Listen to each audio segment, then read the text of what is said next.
Senhor nosso Deus e Pai, nós te louvamos, te agradecemos e te engrandecemos nessa manhã pela oportunidade de nos reunirmos mais uma vez como igreja, de nos colocarmos diante de Ti, na expectativa de ouvir a Tua palavra, de compreender a Tua vontade para as nossas vidas, de permitir que Deus, o Senhor, opere profundas transformações em nós. E por isso, ó Deus, nós precisamos que essa palavra nos alcance profundamente, que ela não chegue até nós apenas como uma informação, mas chegue até nós como de fato ela é, como verdade. E por isso nós sempre clamamos para que Tu derrames o Teu Santo Espírito, para que a Tua presença de fato venha nos convencer do pecado, da justiça, do juízo, para que esse Paráclitos, esse Espírito Santo de Deus que foi derramado sobre a igreja, ele nos guie a toda a verdade. Obrigado a Deus porque Tu tens agido, tens te movido e vais continuar fazendo isso também nesta manhã. Nós te louvamos, nós te agradecemos e nós pedimos, sê conosco, nos abençoa, fala ao nosso coração nessa manhã. Amém. Nós nos reunimos no nome do nosso Deus, que é Pai, Filho e Espírito Santo. Amém. Hoje iniciamos uma nova série temática aqui na comunidade, fazendo uma brincadeira com aquela série muito conhecida aí na televisão, né? Walking Dead. Nós estamos fazendo a série do Talking Dead, ok? Nosso objetivo é falar um pouco sobre a nossa dificuldade de se comunicar no tempo em que nós estamos vivendo.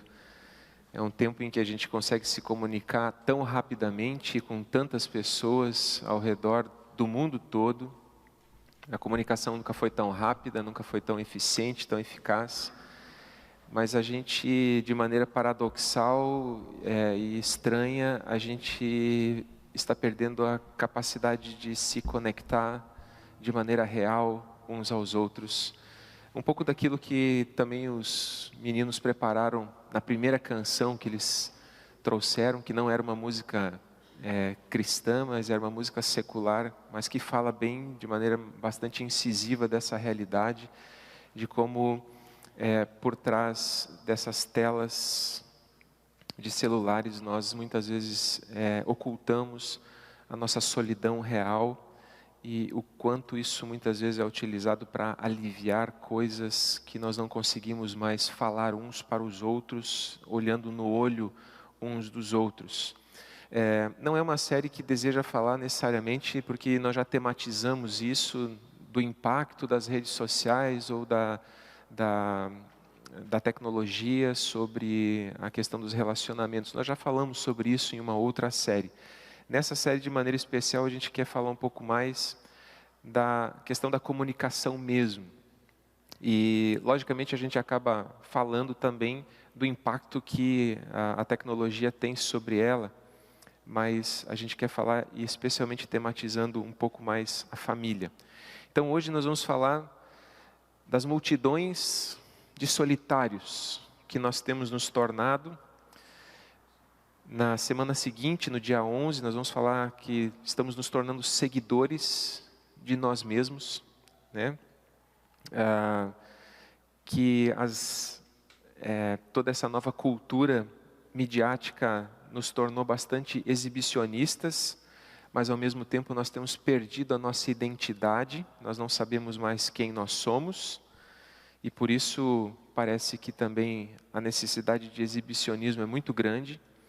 E finalmente, no dia 25, vamos falar que nós estamos nos tornando muito informados. Nós temos acesso à informação de maneira instantânea, mas estamos também nos tornando indiferentes. Essa informação não produz em nós nenhum tipo de comprometimento maior com aquilo que a gente fica sabendo acerca da realidade do mundo. Ok? Por aí que a gente vai caminhar, então, nesse mês de agosto. Vamos falar então de comunicação, de relacionamentos, e o foco principal vai ser a família. Até porque na semana que vem nós comemoramos o Dia dos Pais, ok? Então a gente vai focar bastante nesse horizonte. Introduzindo um pouquinho tudo isso, quando a gente lê algumas postagens, e a gente lê também algumas notícias, algumas pesquisas que são feitas, a gente percebe que, de fato, a solidão está se tornando um fenômeno que caracteriza o tempo em que a gente vive.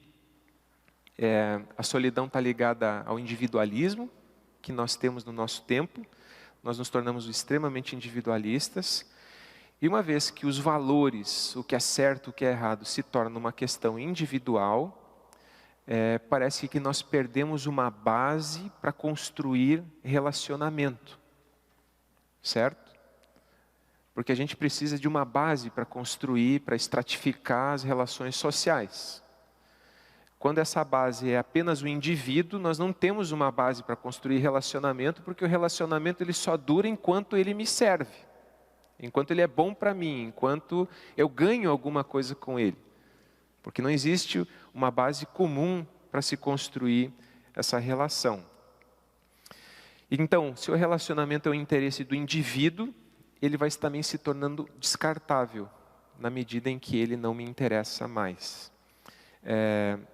E claro que, mais uma vez, isso se conecta profundamente com aquilo que a gente vê nas redes sociais. Nas redes sociais é muito fácil quando as pessoas pensam, dizem ou se comportam de uma maneira que a gente acha inconveniente, a gente exclui essa pessoa da nossa rede social e a gente não precisa mais conviver com ela. O grande problema é que fora das redes sociais a gente acaba fazendo um processo semelhante. Isso vai se tornando parte do nosso jeito de se relacionar. E a gente vai imaginando que a gente pode ir simplesmente excluindo as pessoas da nossa realidade, e a gente pode ir fazendo dessas relações descartáveis. Então parece que nós vivemos num tempo em que nós temos profunda dificuldade de estabelecer relações duradouras. Relações profundas. A gente não é ensinado a reconciliar-se com as pessoas. A gente não é ensinado a reparar os erros. A gente, de maneira geral, não está disposto a fazer sacrifícios por um bem maior. Pelo contrário, geralmente a frase que se ouve é: eu tenho o direito de ser feliz. E essa é a frase que vem antes do sacrifício para que alguma coisa maior aconteça dentro de uma relação, por exemplo, da família. E nessa era do descartável que se estende para as relações, uma vez eu falei com o pessoal da Munil sobre esse tema, essa expressão ficar é uma expressão desse nosso tempo de sociedade líquida. Ficar é justamente essa coisa de que duas pessoas se relacionam, inclusive fisicamente, sexualmente falando, sem nenhuma necessidade de compromisso, é uma relação absolutamente de uso do outro, do corpo do outro, em busca de um prazer momentâneo, de uma realização momentânea.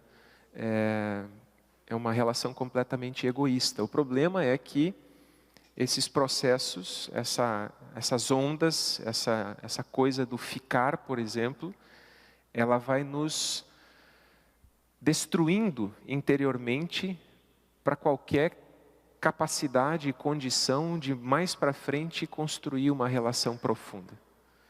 Se eu, especialmente na minha juventude, se você no seu tempo de jovem aprendeu a sair de uma relação para outra na medida em que isso agradava para você, de repente apareceu uma pessoa mais importante, eu não tinha nenhuma relação, não estava namorando, eu estava ficando, então eu saio daquela relação, eu entro em outra.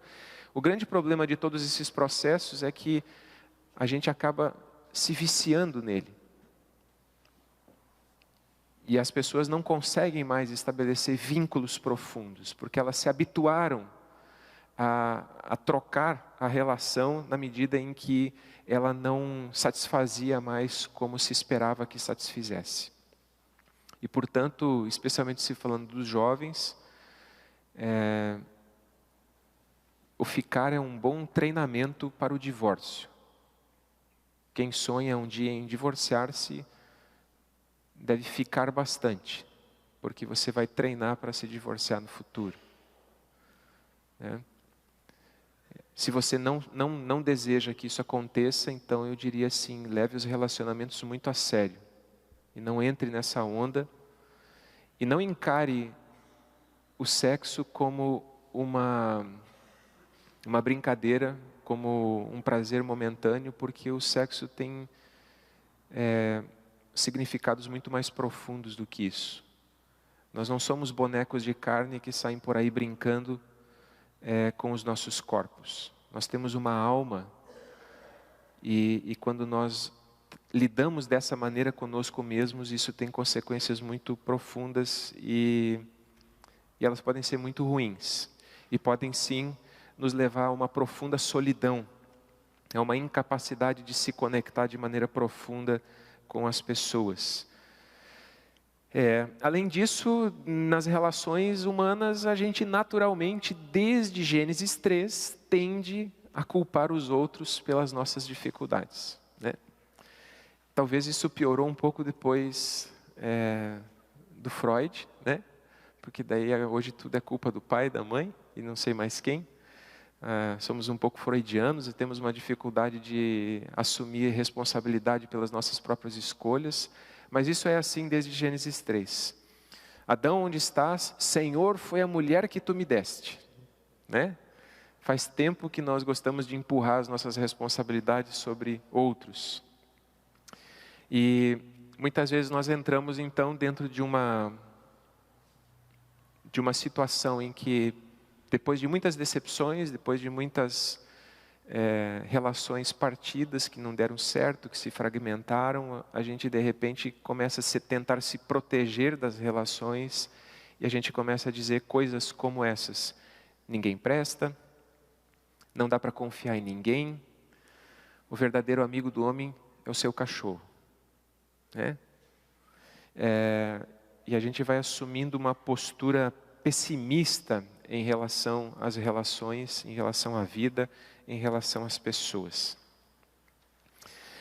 No Japão, por exemplo, essa já é uma notícia de 2013, certo?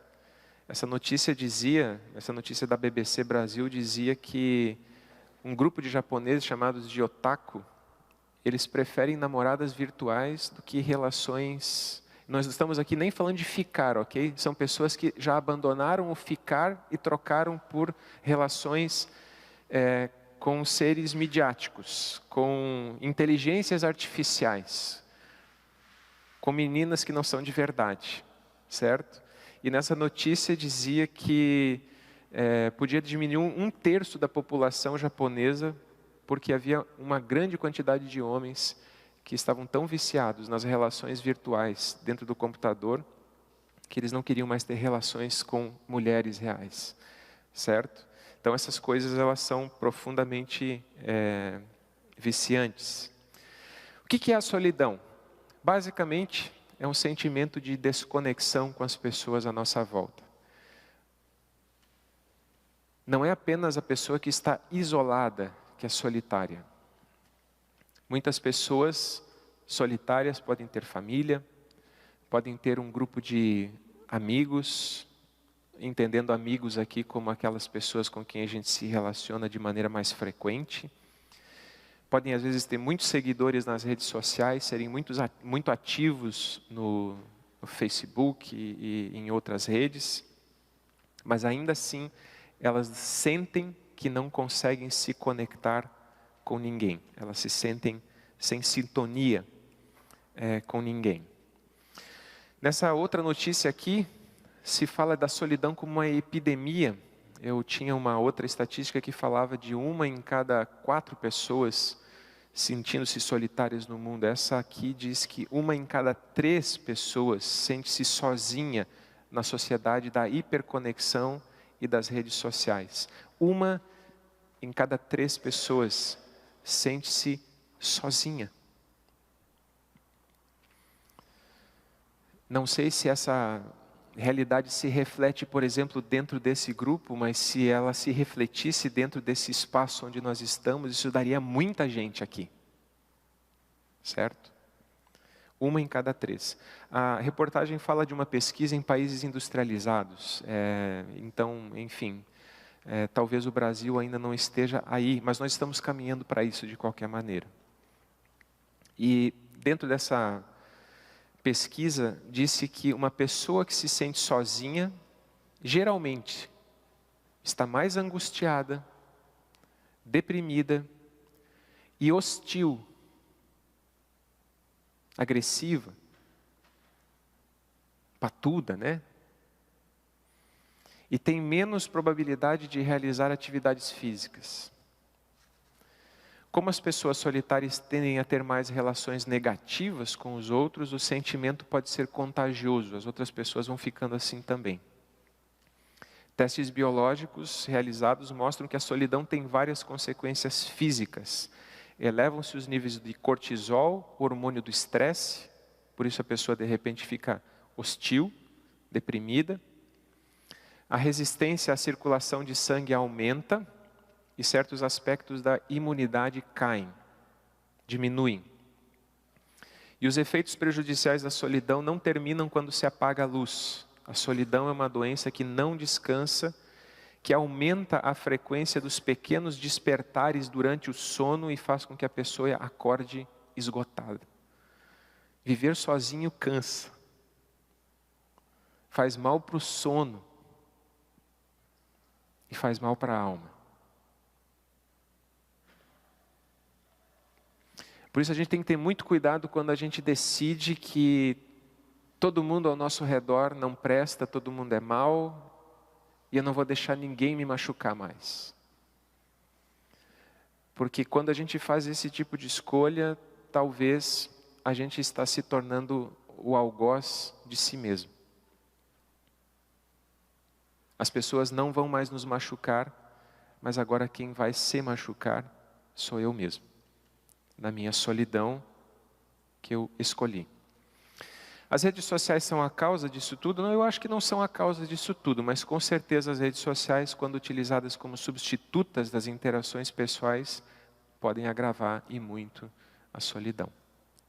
É um refúgio para pessoas que não se conectam de outra maneira, de maneira real, de maneira olho no olho. Vamos olhar então agora um pouquinho para as Escrituras, depois dessa longa introdução, que também serve de certa forma de uma introdução para a série toda, do mês todo, né?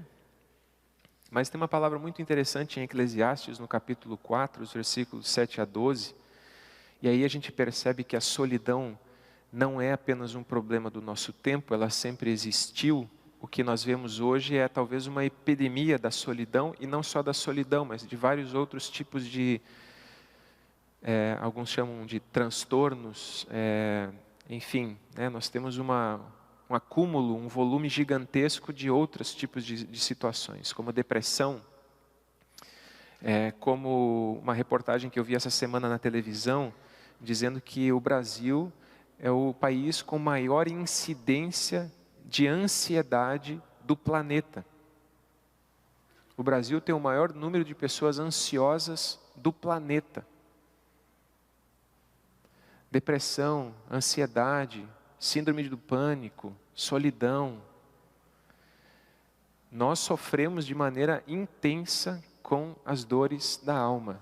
Não é à toa que alguns especialistas estão dizendo a profissão do momento é psicologia. Minha esposa já está indo correndo fazer psicologia. Não, mas não é por isso não. É porque ela tem uma vocação nessa área, né? Alguns têm dito isso. Ok?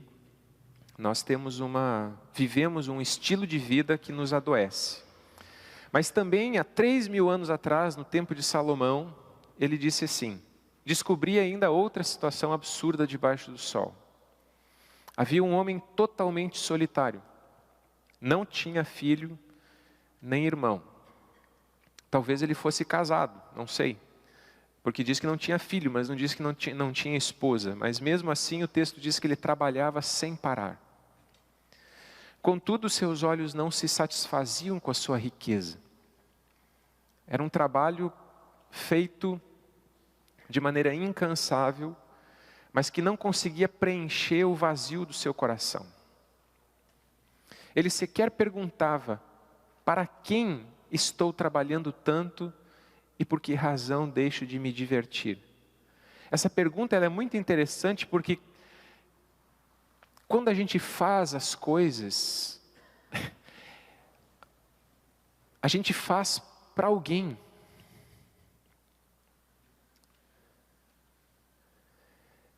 Eu não sei se você consegue perceber isso, mas que graça teria, por exemplo, você ter uma profunda realização, ter uma profunda conquista e de repente você não tem com quem compartilhar isso. Não faria nenhum sentido. Aquilo que nós fazemos, de alguma maneira, nós fazemos porque isso faz com que as pessoas digam: puxa, que legal, que orgulho eu tenho de você. Talvez se esperaria que o nosso pai dissesse isso de nós em relação aos nossos esforços. Quantos filhos por aí, às vezes já com idade até avançada, ainda estão nessa, tentando provar para o seu próprio pai de que eles têm valor, de que, puxa, eu tenho orgulho de você. Nós fazemos o que nós fazemos, sempre em grande medida em função do outro. Não faz sentido construir qualquer coisa, fazer qualquer coisa, se de alguma forma isso não pode ser compartilhado, se de alguma forma isso não pode ser dividido com alguém. Não faz sentido. Mas a pergunta diz assim: e por que razão deixo de me divertir? No sentido de que o que ele fazia, o empenho que ele fazia, não fazia bem sequer para ele, nem de uma maneira egoísta, nem de uma maneira individualista. Não era nem bom no sentido de ele poder compartilhar com alguém, e nem bom para si mesmo. E aí Salomão diz: isso é um absurdo, é um trabalho ingrato, que não vale a pena. E ele continua dizendo: é melhor ter companhia do que estar sozinho, porque maior é a recompensa do trabalho de duas pessoas. De poder compartilhar as suas vitórias, de poder compartilhar o que você alcançou, de poder dividir aquilo que foi almejado. Mas também no outro sentido, se um cair, o amigo pode levantá-lo, pode ajudá-lo a levantar-se, mas o pobre do homem que cai não tem quem o ajude a levantar-se. A companhia é boa porque nós precisamos de pessoas com quem dividir as nossas vitórias, mas a companhia também é boa porque nós precisamos de pessoas que nos ajudem nos nossos momentos de fraqueza e nos momentos em que a gente não sabe mais o que fazer. Nós não somos autossuficientes nem nos momentos em que nós temos as nossas maiores vitórias, e nós não somos autossuficientes nem nos momentos em que nós temos as piores derrotas. Nós precisamos das pessoas para sermos felizes, mesmo quando tudo vai bem, e nós precisamos das pessoas para não sucumbirmos também quando tudo vai mal. Nós precisamos das pessoas. Nós precisamos das pessoas. E se dois dormirem juntos, vão manter-se aquecidos, como porém manter-se aquecido sozinho. Um homem sozinho pode ser vencido, mas dois conseguem defender-se. Um cordão de 3 dobras não se rompe com facilidade. Talvez alguns lembrem desse texto porque foi o texto pregado no dia do seu casamento, quem sabe. É um texto muito usado em pregações de casamento, especialmente essa ideia do cordão de 3 dobras, para se falar do marido, da esposa e da presença de Deus, formando esse cordão de 3 dobras que não se rompe com facilidade, né? É uma figura antiga que se usa, mas logicamente o texto não está falando especificamente de relação conjugal, está falando de amizade, está falando de relações humanas, mas ele também se aplica, claro, à relação na família, à relação conjugal também. É interessante que, de repente, a fala de Salomão, aqui no versículo 8, trabalhava sem parar, mas os seus olhos não se satisfaziam com a sua riqueza. De repente isso encontra um eco num filósofo alemão do século XIX, Arthur Schopenhauer. Ele era um nihilista, né? Então a gente tem uma dificuldade com eles, né? A vida não faz sentido. Ele falava muito bem da solidão. O outro é uma coisa assim que deixa a gente desconfortável. Então tem um monte de coisa que nós não concordamos em relação ao que ele diz em relação à própria fala que nós estamos fazendo aqui. Mas é interessante que ele tem algumas expressões que se assemelham muito a essa expressão de Salomão. Ele diz assim que a vida humana passa-se toda, por sua própria natureza, é uma forma de dor, é um sofrimento. É o sofrimento de querer certas coisas e não ter essas coisas. Mas quando nós realizamos, quando nós saciamos rapidamente esse desejo, a gente percebe que o objetivo não era mais do que uma miragem.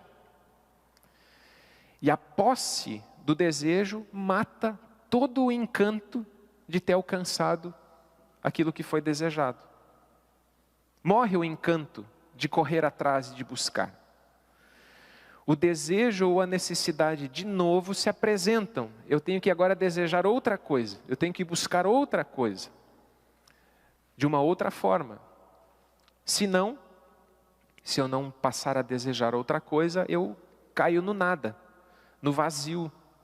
E o tédio se instala. Então esse filósofo dizia que a vida é como um pêndulo. Aqueles pêndulos antigos de relógios, às vezes tinham naquelas casas de vovós, assim, a gente entrava, né? A cada hora fazia aqueles barulhos assim, meio fantasmagóricos, né? E aqueles pêndulos balançando, ele dizia, o pêndulo oscila entre a dor, o desejo de alcançar e o tédio depois que a gente alcançou. A vida é isso. É o que nós temos entre a dor do desejo e o tédio de ter alcançado o que desejamos. E nesse processo a gente faz isso, esse pêndulo ele permanece fazendo o seu movimento na nossa busca de sermos felizes. E o que isso tem a ver com relacionamento? Tem a ver com o fato de que nos dias de hoje, quando você acessa o seu iFood, né?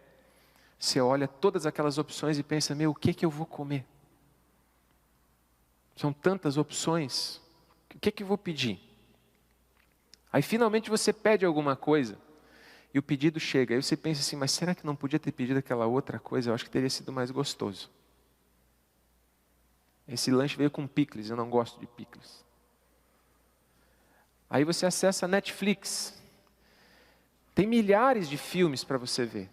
Você pensa, qual que eu vou ver? Aí finalmente, depois de procurar e olhar e pensar e achar que entre as milhares de opções você ainda não tem aquele que você realmente gostaria de assistir, você escolhe um.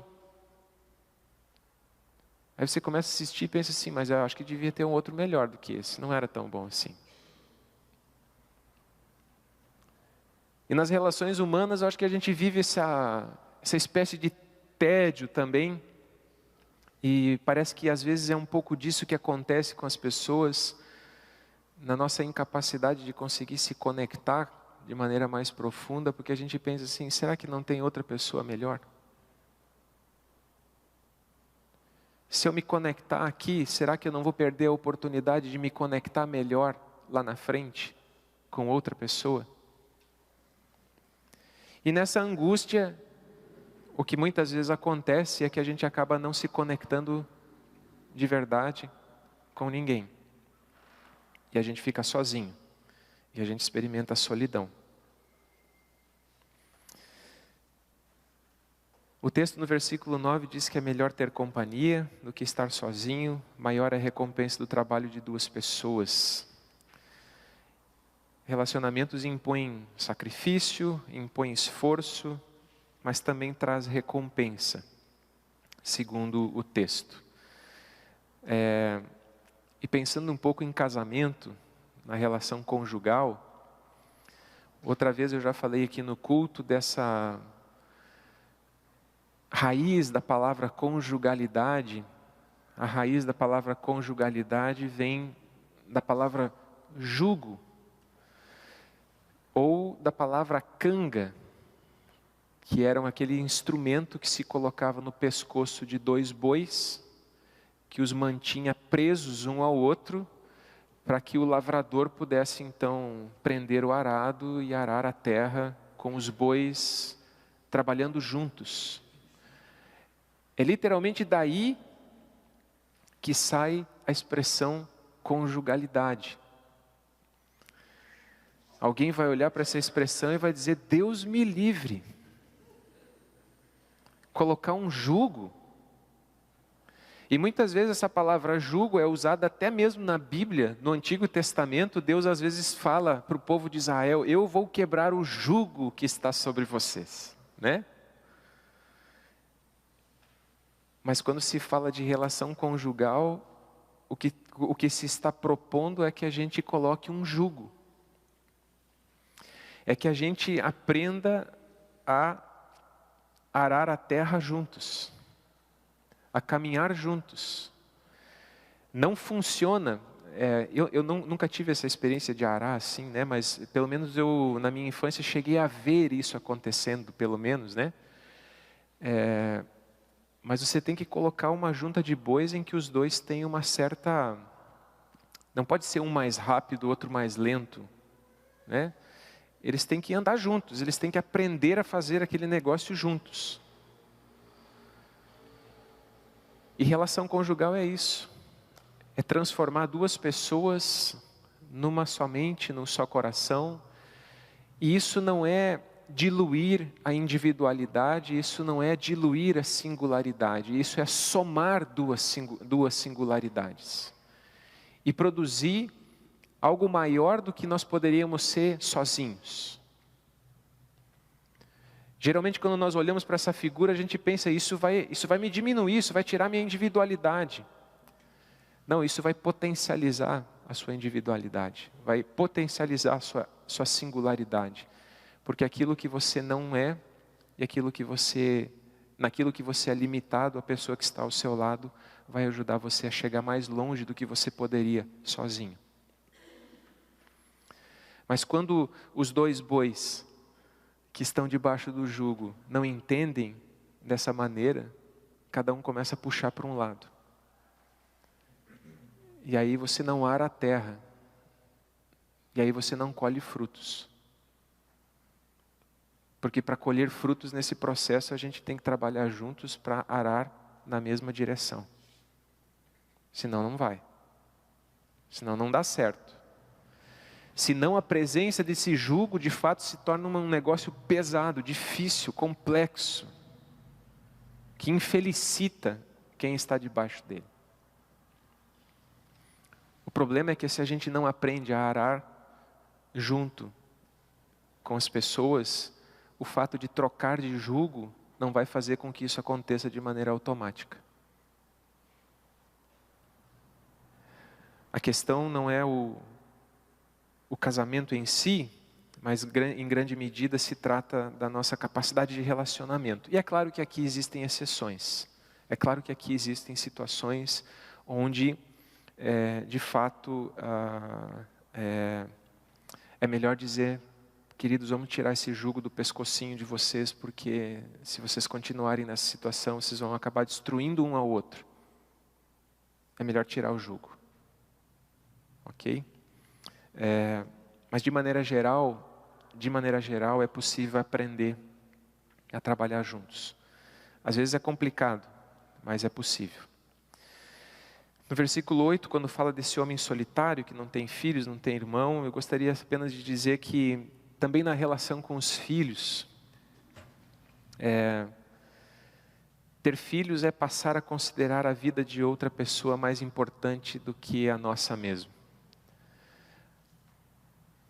Conversando esses dias, ontem na verdade, indo para a Assembleia Sinodal, a gente teve algumas conversas interessantes no carro, e uma delas é que em épocas passadas, as pessoas não tinham grandes expectativas em relação à própria vida, em relação às experiências que iam ter. As pessoas cresciam em determinados ambientes, elas pensavam: eu vou para a escola, vou me casar, vou ter filhos, vou conseguir um trabalho, e essa é a vida que nós iríamos ter.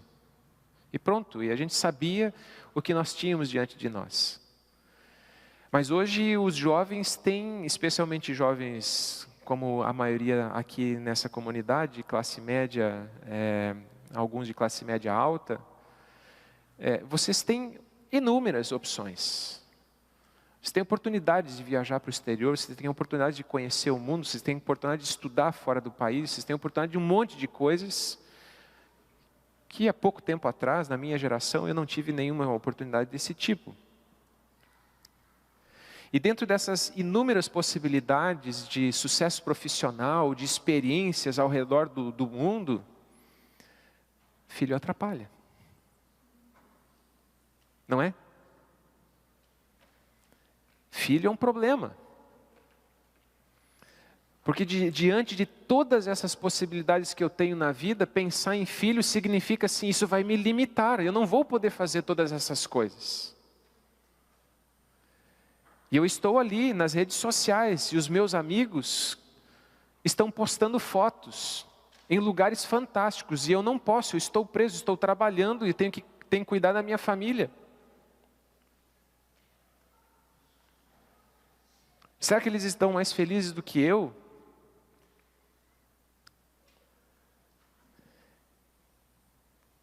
Hoje ter filhos é um grande limitador. Há 50, 60, 80 anos atrás, ter filhos era quase uma questão de sobrevivência. Nós temos que plantar uma grande área de terra, nós não temos equipamento para isso, nós precisamos de mão de obra. Mas a gente não tem dinheiro para contratar. A gente faz filhos. E eles vão nos ajudar a plantar a terra, cuidar das vacas, tirar leite. Porque comida tem. A terra dá. Mas para a gente sair dessa situação aqui, tem que ter mão de obra. Hoje é o inverso. Quanto custa uma escola particular em Florianópolis? A pré-escola onde a minha filha vai, onde ela tem bolsa, e por isso a gente não paga esse valor, custa o mesmo que a minha esposa paga pela faculdade particular onde ela vai. E ela é uma menina de 5 anos. É muito caro. É muito caro. Mas o autor aqui do livro de Eclesiastes está dizendo, queridos, pode parecer uma perda limitar a nossa própria vida, as nossas próprias experiências a uma criança ou a crianças. Mas eu não sei se aquilo que eu poderia ver ao redor do mundo, aquilo que eu poderia conquistar com o meu trabalho, as realizações que eu poderia fazer, se alguma delas poderiam substituir a minha filha vindo até aqui na frente, me dando um abraço, ou ontem, quando eu estava fora de casa, chegar uma foto no WhatsApp com ela na mesa de casa, com um pequeno cartão que foi feito num dia de aniversário, porque ela acordou, achou que eu ia estar em casa e eu não estava em casa. E ela ficou triste, e então ela resolveu fazer uma espécie de homenagem para dizer para o papai que ela estava com saudade. O que é que eu poderia fazer na vida que pudesse ser melhor do que isso? Como que eu poderia substituir isso?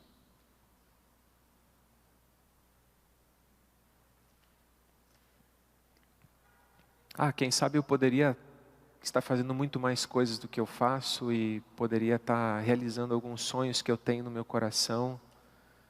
Mas que droga, eu tenho filhos pequenos. Não. Aleluia, eu tenho filhos pequenos. Eles são o meu sonho. Eles são a minha vida.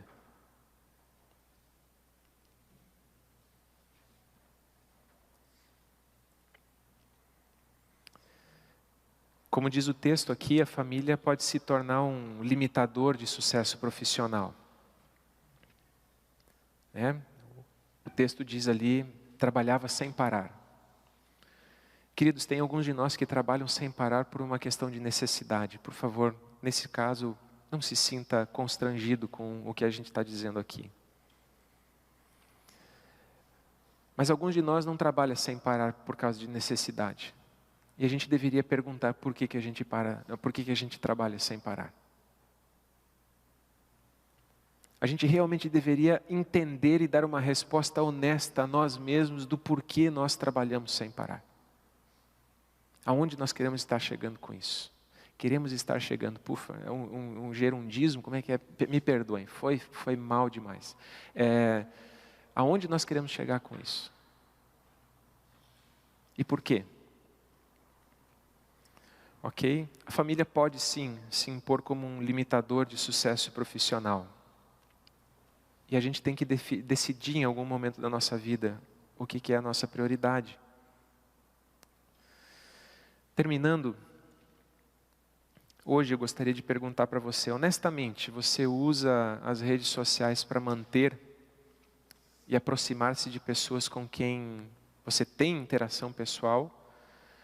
Ou essas redes sociais transformaram-se na ilusão usada para disfarçar a sua solidão? Essa é uma pergunta que você deveria fazer de maneira muito honesta. Porque isso não vai embora. Isso aqui vai estar cada vez mais presente nas nossas vidas. E está vindo aí a inteligência artificial. Ontem nós estávamos indo para a Assembleia Sinodal e brincando no carro, falando com o Google. Google, diga isso para a gente, diga aquilo para a gente. E a mulher respondendo, né? Fazendo essas brincadeiras assim, falando com a inteligência artificial do nosso celular. Bom, gente, daqui a pouco essa inteligência artificial vai ser tão bem elaborada que de fato, né, a gente vai se sentir sozinho, vai começar a falar, ok Google, estou me sentindo sozinho. E de repente vem lá um discurso, olha, e a gente vai começar a se relacionar com essas inteligências artificiais. Elas já estão aí, debaixo do nosso nariz.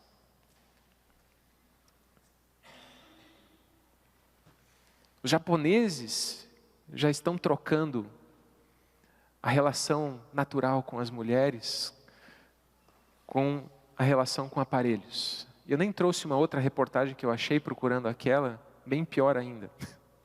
Porque achei meio indiscreta para colocar aqui. Isso vai nos despersonalizando, como diz a música que os meninos tocaram aqui. Vai roubando a nossa isso sim rouba a nossa singularidade. Isso sim destrói a nossa singularidade. Isso rouba a identidade daquela, era só uma menina que mergulha na tela. A segunda pergunta, quem são as pessoas de quem você deve aproximar-se, investir na relação? Com quem você deve deixar de estar só com um pé, para colocar os dois pés? Talvez seja a relação com sua esposa, talvez seja a relação com seu marido, talvez seja a relação com seus filhos. Com quem é? Com quem é? E a terceira e última pergunta é, como você vai fazer para investir nessa relação? De que forma você vai fazer com que isso se aprofunde? Cada um de nós certamente vai ter que ter respostas diferentes para essas perguntas, mas que você possa pensar nisso, que você possa refletir nessas coisas, porque urge que a gente tome decisões nessa área, para que nós não sejamos parte desse 1/3 da população de solitários, de pessoas desconectadas de todos ao nosso redor, inclusive das pessoas aparentemente mais próximas. Amém. Vamos orar? Senhor nosso Deus, nós cremos pela revelação da Escritura na Tua Palavra, de que Tu és um Deus pessoal. Tu não és uma coisa, Tu não és uma energia, Tu Tu não és uma ideia, Tu és uma pessoa. E nos fizeste também seres pessoais. Seres para quem o relacionamento é algo visceral. E por isso, quando nós não nos relacionamos, quando nós vamos caminhando para caminhos de solidão, isso nos faz mal, faz um profundo mal. Faz mal para a alma, mas inclusive fisicamente nos causa muitos males. Nosso tempo, nosso mundo de hoje nos dá muitas opções, atrás das quais a gente consegue disfarçar a nossa solidão, mas que acabam avolumando esses processos, agravando essas histórias na nossa vida. E vai nos distanciando ainda mais das pessoas, mas dando ao mesmo tempo a ilusão de que nós estamos ligados a muitas delas. Senhor, nos ajuda. Ajuda-nos a encarar esses relacionamentos reais, especialmente esses tão próximos a nós. Às vezes dentro da família, às vezes com as pessoas que são nosso sangue. Às vezes esses são justamente os mais complexos, os mais difíceis, os mais truncados. Mas ajuda-nos, Senhor Deus, a termos amigos, pessoas de verdade com quem a gente se sinta à vontade para chorar, para sermos nós mesmos, para dizer que não estamos bem. E pessoas que nos amem o suficiente para não ficarem com inveja quando nós compartilhamos das nossas vitórias, daquilo que está bem, daquilo que nos faz felizes. Que não pensem que somos orgulhosos quando compartilhamos coisas que nós alcançamos. Que sejam capazes de se alegrar conosco, de sorrir com aquilo que nos faz sorrir. Porque às vezes é mais fácil encontrar pessoas que chorem nos nossos momentos de dor, do que pessoas que honestamente consigam se alegrar com as nossas vitórias. Nós estamos tão doentes, tão machucados. Tão doentes e tão machucados. Mas o teu sacrifício na cruz foi feito para nos reconciliar.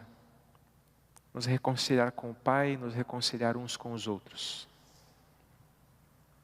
Nos ajuda na nossa dificuldade, nos ajuda na nossa pequenez, nos ajuda na nossa pecaminosidade. Nos ajuda. Assim nós oramos nessa manhã, em Cristo Jesus. Amém.